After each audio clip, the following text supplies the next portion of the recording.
Sir, இன்னையிலிருந்து booth slip விநியோகிக்கக்கூடிய பணி துவங்கியிருக்கு. சென்னையில இந்த பணிகளை எப்போ முடிக்க திட்டமிட்டிருக்கீங்க? இதுல எவ்வளவு ஊழியர்கள் ஈடுபட்டிருக்காங்க? வணக்கம் மேடம். இன்னைக்கு ஆக்சுவலாக 1/4/2024 முதல் நம்ம பூத் ஸ்லிப் வந்து 39,25,144 பேருக்கு கொடுக்கணும். அவ்வளோ வாக்காளர்கள் இருக்காங்க. சென்னையில் இருக்கிற 16 அசம்பிளி கான்ஸ்டியூன்சி, 3 பாராளுமன்ற தொகுதியில்.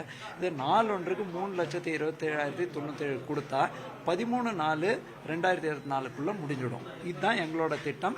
அனைத்து இடத்துலையும் இதில் வந்து கண்காணிப்பாளர்கள் 364, வாக்குச்சாவடி அலுவலர்கள் 3719, ஆக மொத்தம் 4083 பேர் இந்த பணியில் ஈடுபட்டிருக்காங்க. ஓகே சார், இதுல இந்த தடவை பூத் ஸ்லிப்ல என்னென்ன டீடைல்ஸ் இருக்கு? கூடுதலா இந்த வாக்காளர் விழிப்புணர்வு கையேடு அதை பத்தி. ஆமாம், இப்போ systematic voter education and electoral participation ப்ரோக்ராம்னு ஆங்கிலத்தில் சொல்லும்போது திட்டமிட்டு வாக்காளர்களுக்கு தகவல் கொடுப்பது மற்றும் தேர்தலில் பங்களிக்க வைப்பது க்கான திட்டம் அப்படின்னு தேர்தல் ஆணையமே நடத்துறது. அதில் பல்வேறு முயற்சிகள், நம்ம வாக்கு விழிப்புணர்வு பண்ணுறோம், அன்றைக்கி ஓட்டு போடணுங்கிற உறுதிமொழியெல்லாம் எடுக்கிறோம். அப்படி பண்ணும்பொழுது இந்த வாக்காளர் கையேடும் கொடுக்கும் பொழுது என்ன பண்ணோம், வாக்காளர் அந்த வாக்காளருக்கு அதோட ஒரு டீமிஸ்டிஃபைன்னு சொல்லுவோம்.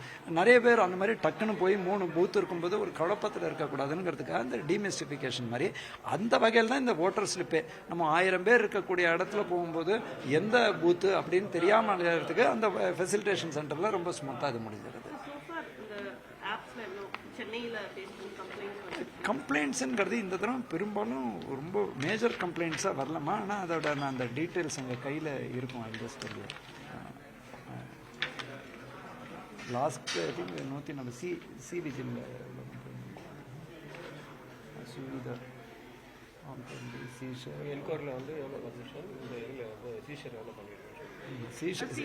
சீஷர் வந்து 9.13 கோடிமா. நான் கடந்த முறை பார்த்ததுக்கு டிஸ்ட்ரிக்ட் கான்ட்ராக்ட் சென்டரில் 198 கம்ப்ளைண்ட்டும், டோல் ஃப்ரீ நம்பரில் 30 கம்ப்ளைண்ட்ஸ் வந்ததுமா. டெஃபினட்டாக கம்மியாக வந்திருக்கு. தேங்க்யூ.